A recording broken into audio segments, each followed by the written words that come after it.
Nothing sabotages your smell good efforts quite like bad breath. And listen, we've all been there, right? We've all been there where it's like you're just going along one day. Perhaps you haven't spoken a lot. Perhaps you haven't drank a lot of water. Perhaps you've been eating a lot of really potent and flavorful food and your breath smells bad.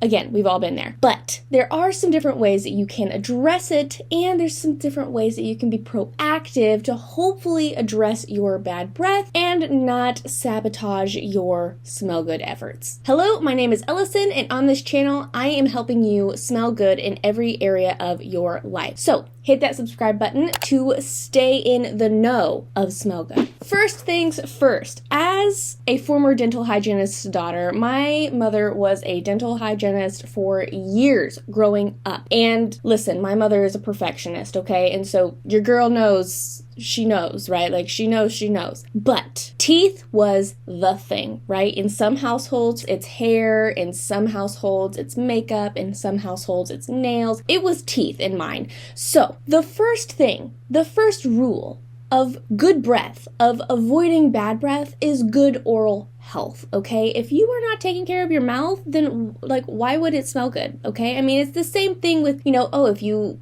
don't clean your kitchen, then your kitchen's gonna stink, right? If you don't clean your dishes, then old food is going to start smelling. The same is true with your mouth. If you don't clean your teeth, if you don't clean your mouth, if you don't take care of your mouth, then bad things are gonna happen. So the first thing, you gotta brush your teeth. Like, you just gotta brush your teeth. I know it's a pain in the neck, especially when it's late at night and you're like you've fallen asleep on the couch and the last thing you want to do is get up and brush your teeth. I totally get it. But we have to brush our teeth at least twice a day. It is good to brush your teeth. I use an Oral-B electric toothbrush, which works amazing. But I mean, even if you just have your classic toothbrush, it's important to brush your teeth and to use toothpaste and to use, just taking care of your teeth, cleaning your teeth, washing your teeth, brushing for 2 minutes every time, things like that, making sure you get the outsides, the insides of your teeth, the whole mamma jamma. And you could take it a step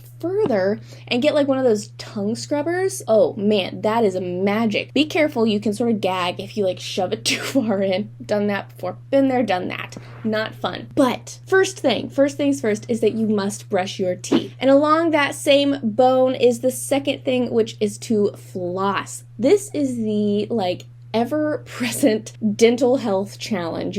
Everybody has been to the dentist and they're like, did you floss? Are you flossing? And it's like, no, right? Like, we've all been there. And I've actually, I used to not floss despite my mother being a hygienist. I used to not floss ever. And I don't really know why. I think I went and saw another hygienist after my mom, left her job, and this hygienist was giving me this whole lecture about flossing, and so then she sort of intimidated me into doing it. So way to go, hygienist, right? But you need to floss, okay? Obviously, there's things that your toothbrush can't really get to, right? There's things in between your teeth and areas in between your teeth that your toothbrush cannot get to. And flossing does help with gum health, okay? And your gums are actually a super huge contributor to the smell of your breath, okay? I mean, it's wet skin. Let's be real. It's wet, fleshy areas. It's gonna smell. And so you need to take care of your gums. You need to take care of your tongue. You need to take care of those things, in order to have better breath. I know.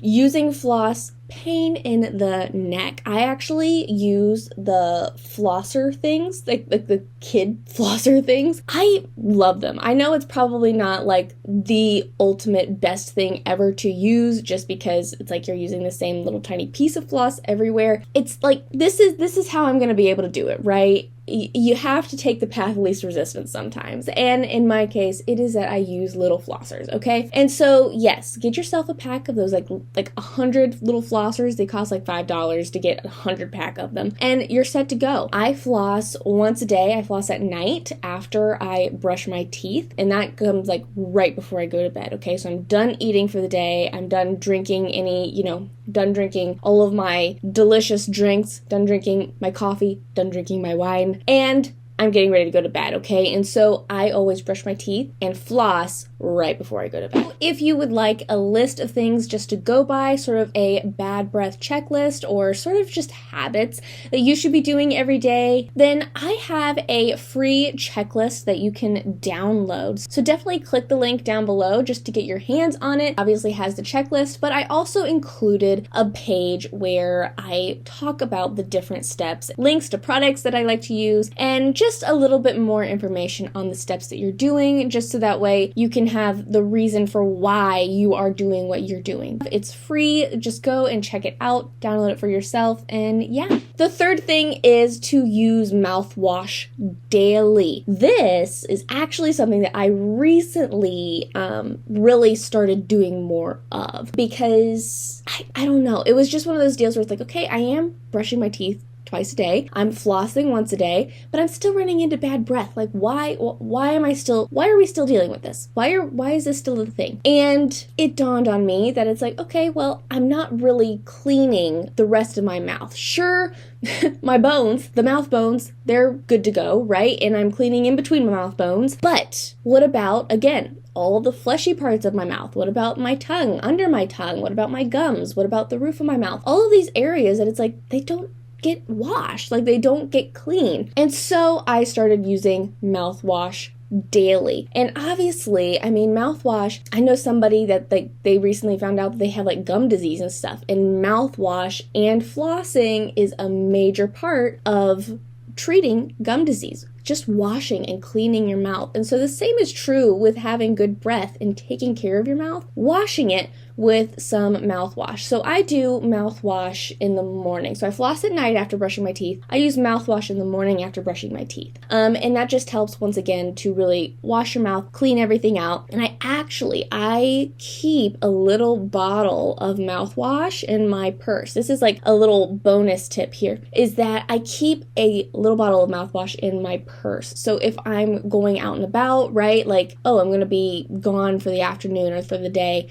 and you never know when you're going to run into a bad breath moment, right? I mean, you can taste when your breath smells bad. We've all been there where it's like, my breath tastes really bad and I know it, and I'm so sorry, everybody who was talking to me. And so I have this little bottle of mouthwash. And so whenever I'm, out and about and it's like, oh my gosh, like my breath is horrible, then I just use some mouthwash. Now, I would be careful if you are like using it in a public bathroom or something like that you're not like spitting in front of people, because that makes people really uncomfortable. But perhaps you're somebody that really doesn't care. So, to all their own. But yes, having a little tiny bottle of mouthwash on hand is super helpful to address those little emergency moments when it's like, I really need like gums, like a piece of gum. A mint is not going to cut it. The fifth thing I do goes right into that, and that is that I have mints. And I have some mints. They're called xylitol, I think they're called. And I mean, I'm going to link all these things down below for you so that way you can go and check them out. But I use these mints that they taste super good, but and they sort of look like pills. They're not pills. Whenever I like pull some out, people are like just gonna whip out your pills? No, they're mints, and they are sweetened with xylitol. And xylitol, yeah, they're called xylo mints. They're sweetened with xylitol. That's what it is. Getting it all straight and squared away. So xylitol actually does help with your oral health, and so it's one of those deals where it's freshening your breath. They taste great. They're nice and minty and everything like that. Just a little mint. And I typically, if I'm using one, then I have like 2 at a time. But again, I keep a little bag in my purse. So I typically have mouthwash and I have mints in my purse, because sometimes it's a mint moment and sometimes it is a holy cow, I need to like strip my mouth, so it's a mouthwash moment, okay? And again, mints are great if you want to offer somebody a mint. I always tell people, if somebody offers you a mint, please accept, because that is them very politely and very kindly telling you, girl, you need to get your breath under control. That's my opinion. And never pass up a moment to freshen your breath, right? And if it's a mint, then it's like a piece of candy, but it's just a mint, okay? And so yes, they're really great for if you want to make that gesture. But again, they're really great just to have on hand for when you are in a pinch, or if it's like, man, I just feel like I need like right? Like, oh, if you go to Starbucks and you finish your coffee and it's like, I really need to like freshen up here, then having mints, great option. And lastly, my last tip for addressing your bad breath is pretty simple, and that is to drink more water. Now, obviously, whenever I'm filming, I typically have a cup of coffee because I'm doing this. I do this like first thing in the morning, usually. But drinking a lot of water, I mean, it's like the natural mouth cleanser, okay? Number one, it doesn't stain your teeth. Number two, it doesn't have any flavor, so it's just washing everything off, okay? And so, yes, I mean, that is a huge thing, right? That's a huge thing. Sometimes if I am in one of those situations where it's like, I don't have my mouthwash, I don't have mints, all I have is my water, right? And that is precisely what I need to address my bad breath, because, I mean, we've all been there where like we've sat in silence for 4 hours straight and it's like, oh my gosh, there is something happening. Like there's a funk happening in my mouth. We've all been there, trust me, I know. And yeah, drinking some water is a great way just to help. And it's not sugary, okay? That's the thing. And that's something that my mom always talked about as a kid and even today, is where it's like typically the primary cause for some kind of oral trouble is not the things that you're eating, okay? Like it's not that we're pounding the candy or that we're eating super sugary things. It's what we drink, okay? Whether it's we're drinking super sugary coffee, we're drinking super sugary sodas and pops and, you know, things like that, energy drinks, any of those things. If we're drinking a lot of those things, then that is hurtful to your dental health. And so, yes, if you are wanting to promote better breath, then drinking more water is a wonderful way to do that. That is all I have for you today. If you are interested in getting your hands on any of the items that I mentioned in today's video, then I'll have them linked all down below for you so you can go and check them out and see if those are some things that you would be interested in getting for yourself. I love you oh so very much, and until we meet again, so long.